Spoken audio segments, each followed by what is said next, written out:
thank you to our sponsors, Little Voices.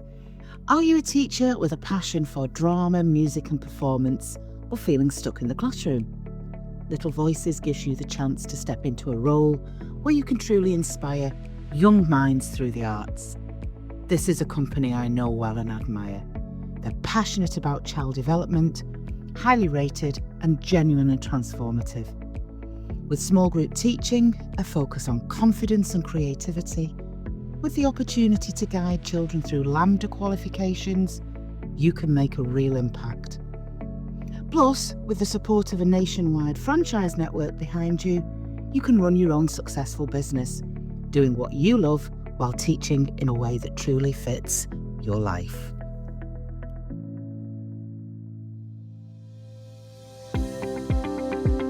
Hello, and welcome to the Pit Pony Podcast with myself, Sharon Cawley, and me, Sarah Dunwood, in which we talk to teachers from all walks of life who exited the classroom from what they thought was a job for life and thrived on the other side of teaching. Coming up in this episode... Apparently it's an emergency. You've got to go up and see him straight away. I've walked as quick as I can, thinking, oh my God, what has happened? This is an emergency. I hope everything is okay. I wonder what I'm going to be dealing with when I get there. I opened the door to this man who was red. He told me to sit down and started shouting at me. And he said that he's going to make sure that a formal complaint is written about me. And he's going to make sure that he is going to create the end of my career if I carry on going the way that I go. Hello, listeners, and welcome to another episode of our Pit Pony Podcast. And we've got a great one. As always, we've got Jeannette Thompson-Wessen with us, who had been teaching for quite some time. And in her own words, it was so exciting being able to help and support children to learn something that is a life skill and the entrance to a number of fantastic careers. She thrived off it. She worked in the same school that she was a student teacher for the whole of her career. It was in a deprived area, and the children, in her own words, were wonderful. But she watched mental health in children hit an all-time low. She saw practical subjects in a deprived area where many of the children's parents did those jobs, forced away from those subjects into other areas. She had a baby and went from being earmarked to becoming an assistant head teacher to, in her own words, just a nobody. She was bullied, shouted at, and they are just a taster of a few things to come. Wow, already, what an amazing episode we're going to have. So, Jeanette, no longer that teacher of wonderful children, what is it you do today?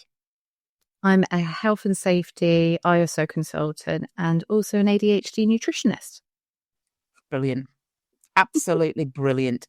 So, with no further ado, let's get into it. Talk us through life as a teacher in that environment and your exit. Yeah, I loved being a teacher, going in and becoming a student teacher. I did a degree in human nutrition and really enjoyed that. So I kind of came to a crossroads, whether I wanted to go and become a dietitian or whether I wanted to become a student teacher. Not a student teacher, a teacher. And I went down the road of being a teacher for a number of reasons. One of the reasons was I'd worked as a dietetic assistant and really enjoyed the facilitation, the education element that came with nutrition. That I felt and still feel is obviously so important, so essential for literally every single person. I also felt for other reasons why I didn't want to go down the dietitian route at that time. I thought to myself, maybe I'll come back to it. But no, actually, my sole purpose at the moment in this time is that I really want to educate people. I want to specifically educate children and help children. And I didn't actually realize how much I was going to enjoy it until I was actually doing it. But doing it in that school I ended up working in my whole career. Like you said, the students were wonderful. I was a food teacher.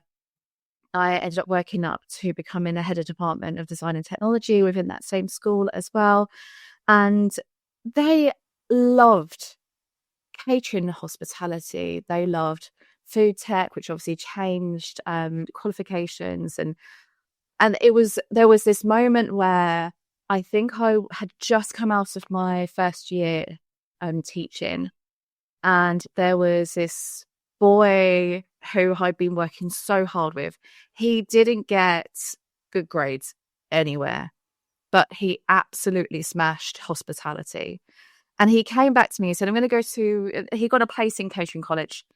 And I was so proud of him. And before the last time I saw him, he said to me, "Ma'am, one day I'm going to find you and I'm going to tell you that I have a cafe and I'm running it myself and I'm cooking things and I'm enjoying it. And that's my dream. And my dream is that because of you." And I mean, I'd love for him to come and find me. Very difficult to find now because I'm not actually a teacher anymore. So I loved that. And those were the kind of things I was having all the time. So, I mean, you've just managed in a nutshell there to capture all the trade-offs, all the rubbish, all the pain, all the 80 hours. I can remember them. When you were talking about that kid, I remember, Sarah, I bet you've got a couple because you work like us all in deprived areas. Can you remember those wonderful kids? They're currently playing in my head right now, and that is the joy of teaching, isn't it? Is those and it's all sorts of children. Some, and it's no disrespect to them. When you teach the volume of children that you do, you're not going to remember everyone, but so many stand out in memories for so many different reasons, and it is the thing that makes me a little bit nostalgic for teaching. And then I remember. Yes, let's go back to the I remember. So, Jeanette, that's one side. That was how did it work out? Not too well. I was, at the time when things started to go downhill in my teaching career, I was thriving. I mean, absolutely thriving. So much so, the head teacher had taken me into the office, has said to me, "Jeanette, look, we need to start thinking about how we can get you moving up to assistant head teacher." He was so happy with me, so happy with obviously the results that the department was getting, how I was managing, and was just really thrilled with everything that was happening. And it felt like I was really getting somewhere with my career even further. That's where I wanted to be. I wanted to end up being an assistant head teacher. That's where I saw myself going. Then things kind of got difficult. I fell pregnant. And I remember telling the head teacher, and he could not be any less interested. And I went from, and I think this was within maybe even a few months, I went from having that meeting with him in an office, him singing my praises, seeing me in the corridor, having conversations about what we're doing, and me feeling like, yes, I'm doing something, I'm getting somewhere, to then just those conversations stopped happening completely. You go from golden child, basking in the sunshine, and it's very cold in that shadow. It is very, very cold when you fall. I've been there. It's really difficult to comprehend it as well. And I don't know about with you, Sharon, but with me, it was a female deputy head. So who went from completely under her wing, sending me on courses. I hate to use the word grooming, but kind of shaping me to be a middle leader. And it was literally, I got pregnant and it was like I'd got the plague. This is a woman who read at my wedding. She read at my wedding, the deputy head, and there was nothing. Now, I knew at the time there was favourites and there was cliques and you're either in or you're out, but I was naive at that point. It wasn't my first school, by the way, and it wasn't my last. And I went from literally being the best thing since sliced bread to being ghosted before ghosting was even a thing. And I remember coming in, I've not picked up on it when I announced my pregnancy, but it's when I came back. I was dead to that woman. And I watched her because I was spying. How is this? Hi, let's call her Joan for sake. Hi, Joan, how are you? Mm-hmm. I'd have been welcomed into your office for a cup of tea. Tell me about your day. And I was blanked. I was ghosted. And then I had to sit on the sidelines and watch her behave in that kind of behavior with somebody else. And I was in the shade, and it was so lonely. It was such an abusive style of management that I was lost. Absolutely. And stayed probably for about 12 months because it was too hard and hurtful to be in that woman's shade. It was horrible. But it's interesting because I know we're older, but we're not that old. We're not talking about the 1970s. For me, it was the very, very, very late 90s, and Sharon, it would have been for you, wouldn't it? So there was still an attitudinal thing there, which was very much of the all maternity rights and things like that. And it's stark for me that it's still happening, even though we're 50 years on from all of those rights being in place. Do you know what? For me, when we're recording these, Jeanette, there's always two really big seismic moments in a teacher's career that normally does it. The first is a return from a maternity leave, and then COVID. So they're the two. COVID and maternity leave tend to be the markers in the sands of people's story. So you commit the horrific crime of wanting to start a family, and you start to enter the shade. Mm-hmm. How's that feel? You said it all. Lonely. I felt lonely. I felt devastated because I felt like I had the grasp of where I wanted to go, and I felt like I'd been put back years.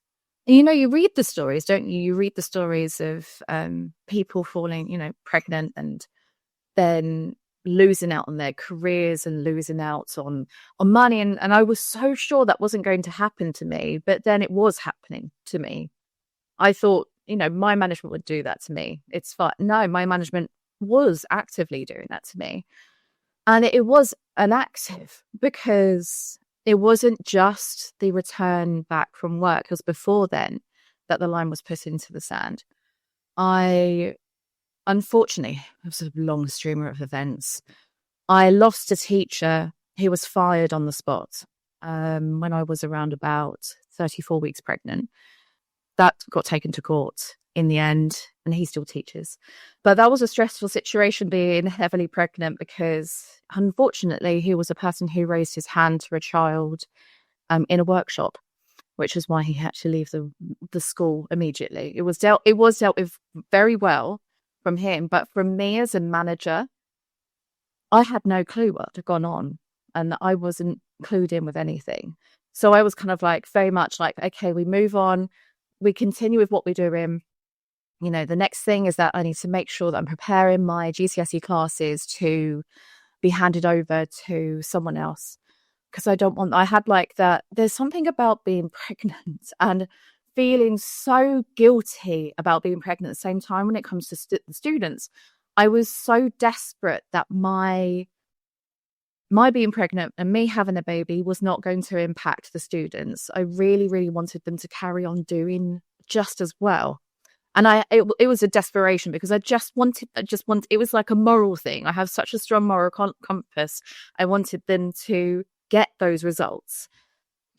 Don't you feel that we are this paradox as teachers? On the one hand, we refer to ourselves as just a teacher and we're just doing this. But we think we are so critical. We're such a critical part of that child's GCSE journey that we take all responsibility on the child themselves, the greater environment that's going on in schools, study support, careers guidance. It's on our shoulders how that child does. And you talked about being a facilitator at one point. It's as if we're doing the thing for them. Because on the one hand, we've diminished ourselves, but on the other, we've made ourselves utterly crucial to the success of that child. Sarah. But that intrinsically comes from the messaging that we receive from the people above us, because we are Schrodinger's teachers. We are both at the same time not good enough, but completely responsible for the entire outcomes of every single child. And that is the message that we get. So, and it wasn't the message that I got when I was early years teacher. The first 7-8 years of my career, it wasn't like that. It was much more rounded. I don't know whether I was just in a really great school or not. But intrinsically now, you are both things at once. Completely responsible, even though there's a body of research out there that quite categorically says the amount of influence that a teacher has on a child's actual results is so small that it's ridiculous. It's the environment we're in. It really is. So you're doing everything you can, planning, preparing. You've got the whole weight of the irrespective of the fact they're doing 7 other subjects. Oh, no. This child needs to get these grades, and if they don't, it will be catastrophic. So therefore, under normal circumstances, in a different work environment, you announce you're pregnant. Right, what special accommodations do you need? What can we do to help you? Can we start with ergonomic chairs? Would it help if you came in later? We've got doctor's appointments. We've got to manage your hormones. How can we make this? Oh no, crack on, work even harder. So that presumably is what you did. It was, which was really hard in a practical subject. Really hard in a practical subject. Wandering around kitchens, still carrying on cooking. I would not have been able to do it without the technician that I had at the time as well, who was absolutely incredible. Good, like any technician out there, just lifesavers. And so I did that. And I knew the person who's going to be taking over from the class. And we started doing a handover where I was sitting in because he wasn't a subject specialist, which isn't necessarily a bad thing. I just wanted to make sure that, especially when it came to coursework, because he wasn't a specialist in that subject, and that was coming up, and that would have needed, the practical would have needed marking. And anyone who teaches food, you get a really good knowledge really quite quickly when you go into teaching food. You know exactly how to get those higher skills in and which children can get those higher skills in. So I was trying to point those out as much as possible, left so many things. And the teacher that was taking over just needed a lot of additional support, which wasn't necessarily a bad thing. I was very happy to give that. But when that person started not marking or not taking on any feedback, I was feeling quite low in confidence anyway with what happened with the other teacher who had to be fired really quickly, because I wasn't really clued in with that process. So with this one, I was like, okay, I need to make sure I'm part of this and doing all the right things to try and help and support him. So then the children are helped and they're supported as well. And I went to my assistant head teacher, not through complaints, more out of, I'm not sure what I can do. Can you help me out? Please. I just need a hand. What would you suggest I would do in this situation? Because I haven't been in this situation before. The assistant head had worked in that school the whole of his career, and I think he retired maybe last year. So you can, he's been in the game for a really long time. I was really hoping for some support and some quick support because my maternity leave was coming up, and he didn't give me any support. So I was like, okay, where else do I get that support? Asked some other people, spoke to the other teachers, my colleagues around me, and decided the best idea would be going to the deputy head, and made it clear to the deputy head, once again, this isn't a complaint. I'm not trying to put in a complaint. I just need some support. Can I have some help, please? I've asked this other person for some help. I've asked other people for help. I need something. Please, can you help me? I'm going to pause you there. I'm going to play Guess What Happens Next. All right? Just out of interest, Sarah, we could introduce it as a new round in the pit phony. We could do a jingle and everything. We could get Mike to sort us out a jingle. Guess what happens next?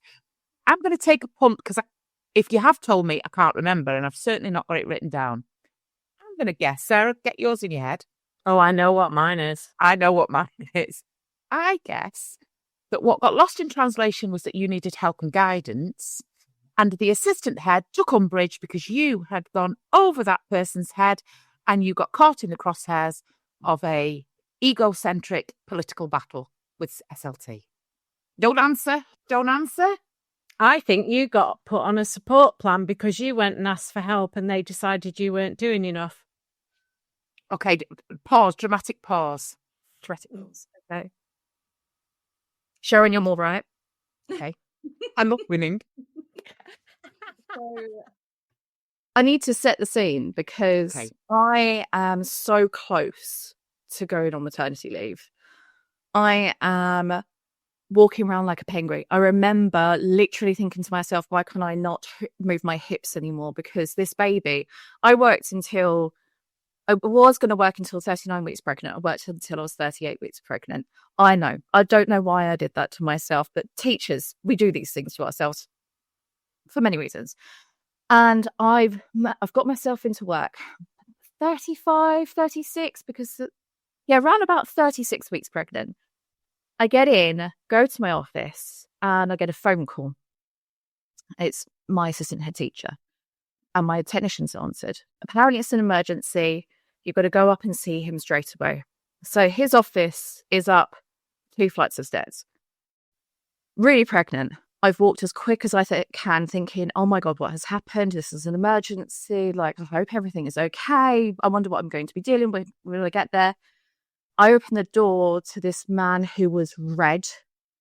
He told me to sit down and started shouting at me. He started shouting at me and he said that he's going to make sure that a formal complaint is written about me. And he's going to make sure that he is going to create the end of my career if I carry on going the way that I go. Yes. I sat there, took the whole thing. And he said, you are not to do anything else to support this teacher. You are not to do anything at all. And I let him just rant. You know, when you're letting someone just rant and shout.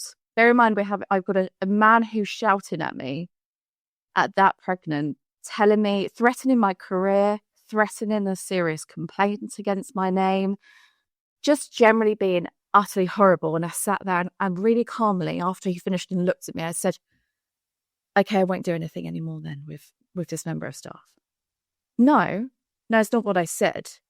You are to carry on supporting him. Now, you've just said really clearly, you do not want me to carry on doing anything to help him. So I won't. This is me saying, the responsibility is on you now.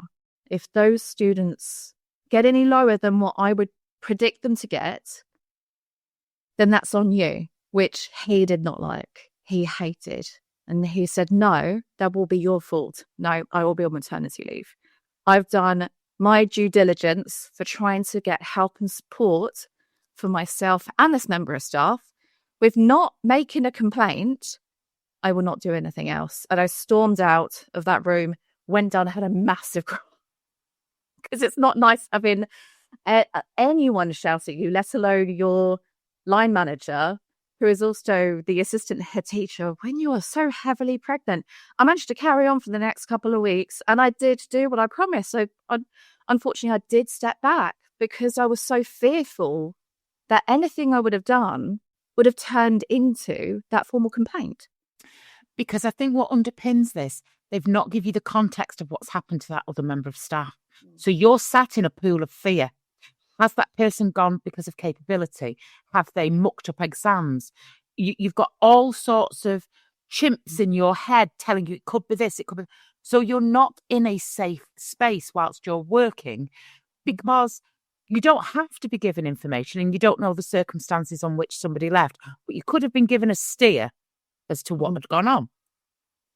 And then you're trying to do your best. You've gone and asked for help and guidance and support. But if you do that with a member of staff who feels that they are completely out of their depth, they take that as a threat, because they're frightened to death that you're going to expose them for the fact they are out of their depth. Now, that's a rationale, but it's taken me everything within me to go, a bloody man waltzed you two full flights of stairs and shouted at you. Oof. Give me his address. I'll go and have a knock on. The head teacher go toe to toe. Wow. The head teacher called it just a clash of personalities. Simply a clash. Oh my God. Strictly speaking, that would be a disciplinary offence. Yeah. Can you imagine if it had been the other way round? A heavily pregnant assistant head who is absolutely berated by a head of department with screaming and shouting and all the rest of it. You bet your bottom dollar that middle leader, if it was the other way round, would be disciplined, and rightly so. Utterly outrageous. Sarah, it's not even that. I was in A&E with our Ellie last weekend, do you remember? And it was the middle of the night, and it was when Liverpool had won the champions, whatever they'd won. So you can imagine what it's like. It was murder in the northwest of England in A&E. And the guy who was behind the desk, the more irate people, and I'm not even talking irate, I'm talking, how long are we going to be? We've been here for 5 hours. Boom, boundary. I'm not happy with your tone. And the security on the doors and the whole 9 yards. Zero tolerance. You're out. Can't even get on a bus these days. And zero tolerance. We will not accept our staff being treated like that. Peak irony, it's bloody staff on staff. Because, you should have zero tolerance when it comes to kids treating staff like that. That's a joke. But to have staff treating staff like that, mental, unacceptable. Shame on them. Anyway, wow. I need to go and have a beta blocker, Sarah. It's really boiled me blood. No, I'm furious. Doesn't end there. Oh, Jesus Christ. Get me a mogadon. You wait. Brief interlude, dear listener. Couple of questions. Are you a tutor or even a pit pony considering tutoring? And do you fancy getting in the room with myself and Sarah Dunwood learning about the wonderful world of tuition? Then why not join us at the National Tutors Conference hosted by Connexus Tuition on the 29th of July 2025. It's at Chesford Grange, Kenilworth. Links to the tickets are in the show notes below, and we will both see you on the other side. So yeah, that happened. It was horrible. Obviously had the baby, everything was fine, came back again, returned back full time, looking forward to be back, trying to get it back into new routines. Did really well, I thought after that maternity leave, did okay. I did go to the head teacher because I did feel like this was all, because I came back, he was still my line manager. And I really would not want him to be my line manager after that, which is when the head teacher was like, well, it's purely a clash of personalities, of course. And looking back on it, I could see he was very much gaslighting me. And he was just basically trying to save a formal complaint being put in, to be honest. I can see that now. I didn't see that at the time, but also I didn't want to rock the boat too much because I was like, I've just come back off maternity leave. I just want things to carry on. So things went fine. COVID happened because I had a second child as well. Things went okay there. So my second child was nearly 1 when we locked down. We started opening up, started going back to school again. All fine. During COVID, I actually had a really great time teaching, which I think it was rare for teachers to kind of be able to say. I did a lot of cook-alongs whilst we were locked down. So part of that was because I was in a deprived school, I was really aware that I had a whole lot of children who don't have access to food. So I used free school money free school money, free school meals, it's free school money, free school meals money and PP money, you know, that kind of thing. And I accessed that through school, used my own money, and I claimed that back. And I had Tesco's deliver the food to me. I'd portioned up the food, and I was driving it around the area and delivering it to the students, obviously asking permission. God, I really that should have made the bloody press. It was lovely. It was hard work. It was really, because I was doing that in the evening before I was doing the cook along. God bless. And I loved it. It was wonderful. And I loved that they were coming on, they were doing something different to the written work that they were doing. It was really, really, like, COVID was horrible, but that part of the teaching part was actually really nice to do. And it was a lot of joy for me, and also the students got so much joy out of it as well. So gone back, started to return back. My mental health took a horrible toll. I was feeling the pressure of COVID in general. I was feeling very scared about COVID, returning back to COVID when it was still COVID and we still have COVID. But it was those early days of returning back to school with like face masks and that kind of thing. Really nervous about that. I was really, really nervous because I'd had such a long time physically not being in school after my second maternity leave. And I thought to myself, you'll be fine. You bossed the first return to work, like after that. And you've kind of been working from home anyway, but going back to school physically was completely different. And it hit me hard. In what way? What does it look like when your mental health hits you hard? And trigger warning here, I wanted to kill myself. I was driving into school daily, crying my eyes out. Driving home, crying my eyes out. Wow. And I was hoping really casually, and that's what the scary thing was. It was a really casual thought of, what if I could just get into just enough of an accident to have a stay in hospital? Just enough. But then that thought started going further. Wow. And I had some stuff going on at home personally at the same time. So my husband was having a hard time personally. So I was doing a great job of masking this from anybody. So I was coming to work, putting the mask back on, smiling, carrying on as normal, get back into the car, break down. And sometimes it was like a 40 minutes drive home. So it was just 40 minutes of just hard crying on the way home, hard crying on the way back again. It was hit hard. So that probably was about 3 months that was going on. Then, I had a horrible phone call. And before then, I was thinking maybe I need to reach out to my school and tell them how much of a hard time that I feel like maybe I need to have some lighter lessons at the moment. But I was still trying to be like, no, I am this great head of department. I'm going to get this dream back of being an assistant head teacher. So I've got to keep on going.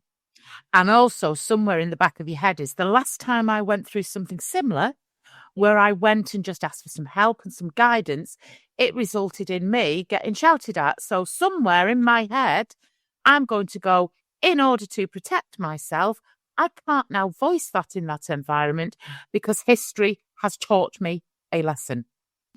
Exactly that. And that's exactly what was happening. So I came into school one day and I got, I think, just about finished form, and I saw that my phone was, like, my mum was ringing me. My mum doesn't ring me. My parents do not ring me during school because they know that I'm teaching and I'm busy. So I was kind of like, why is she phoning me now? She never phones me during school. So I answered the phone call. And she said, Jeanette, I think your father's having a heart attack. He's just fallen over. His heart rate's gone down. He's gone blue. I think I need to take him to the hospital. But I'm not going to be able to take him in properly because I have the girls here. So I'm just trying to figure out. And I've gone, you can probably imagine this is the polite version. Why the hell are you calling me? Why are you not phoning 999? Get yourself, I will leave. And she was like, how about work? I will sort something out. Get him to the hospital. And imagine I'm in that kind of mental health place. I have broken down. Got off the phone, broken down. One of the assistant heads at the time saw me. I was running out for school. My technician at the time, once again, as I said, wonderful.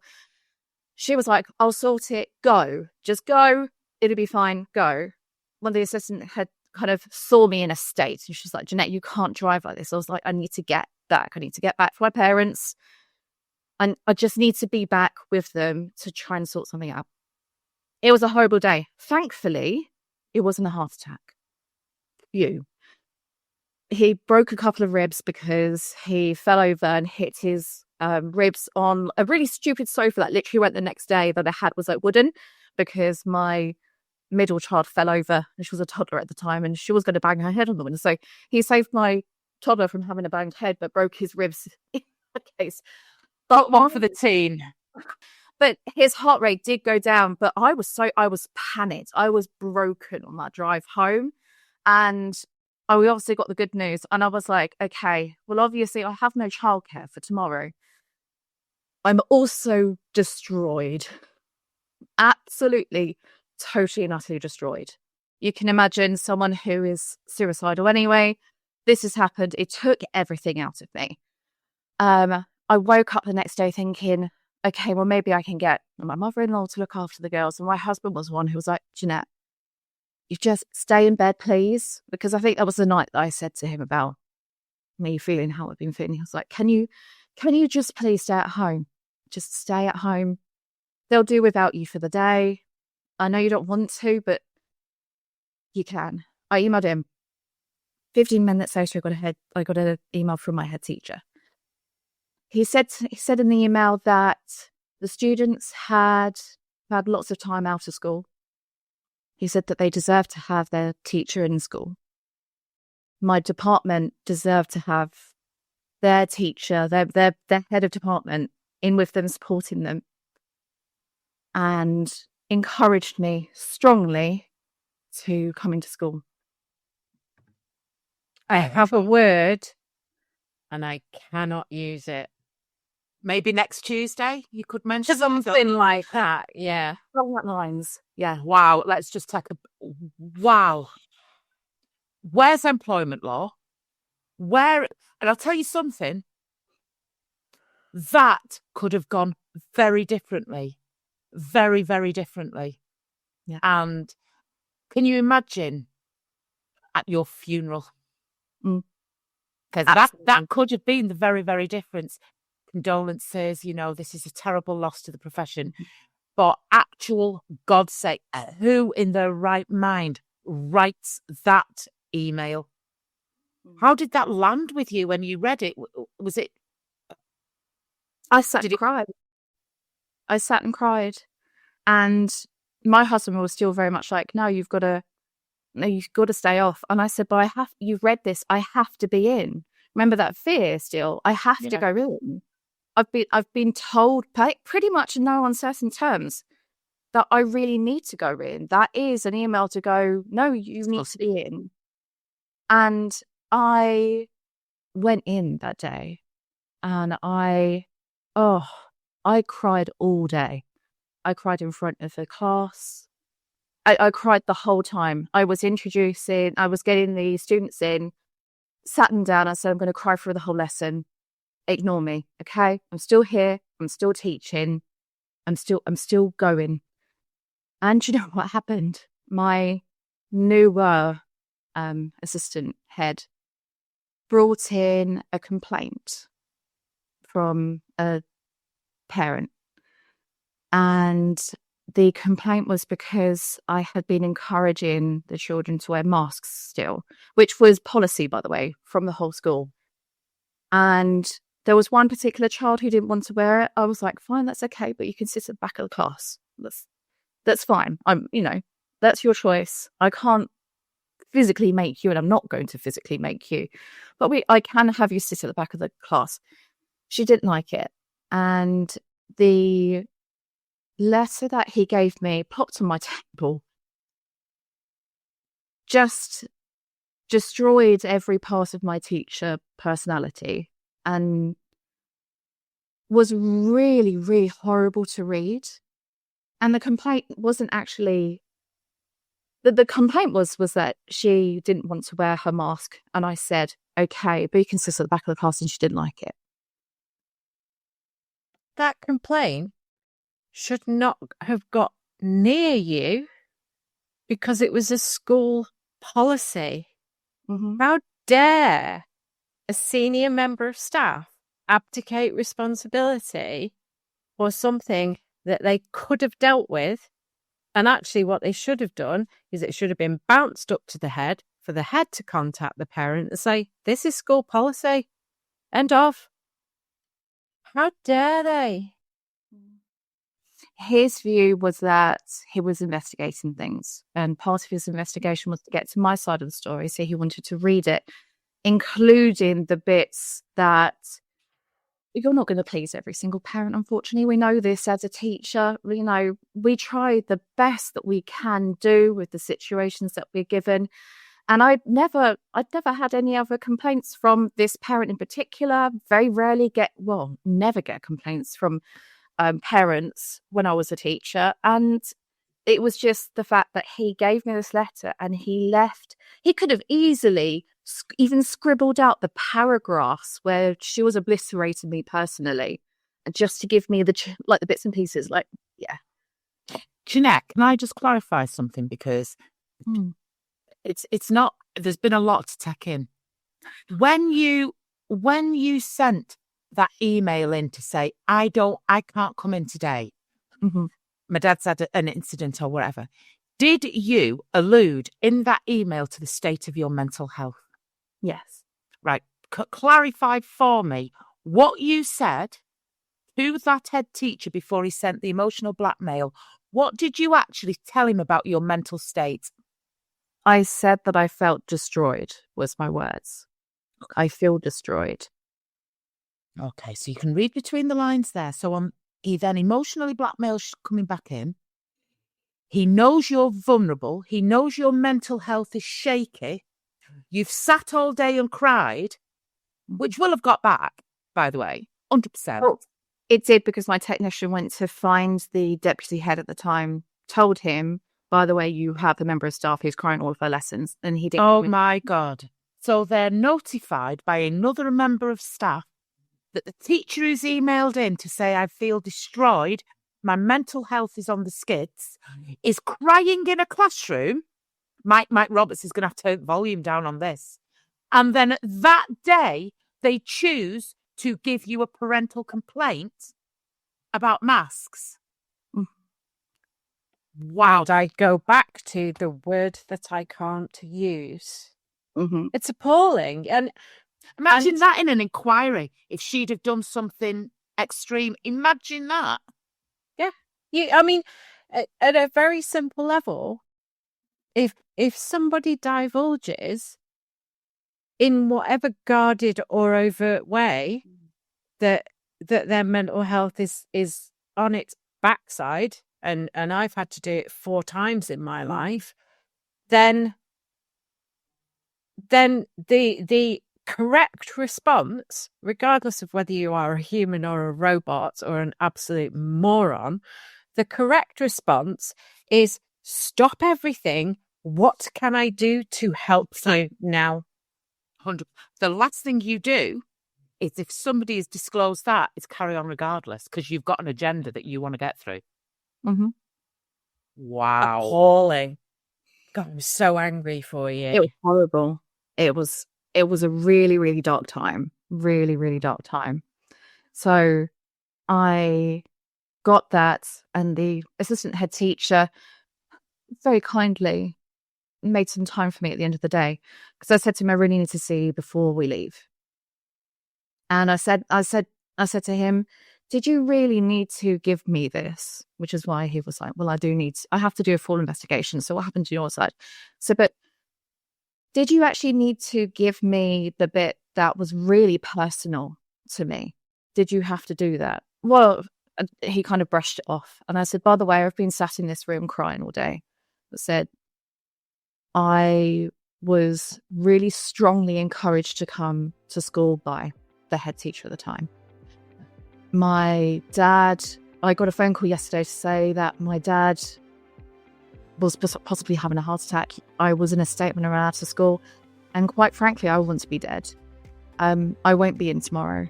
And I'm getting signed off. I don't know when I'm going to be back. And I didn't go back for 6 months.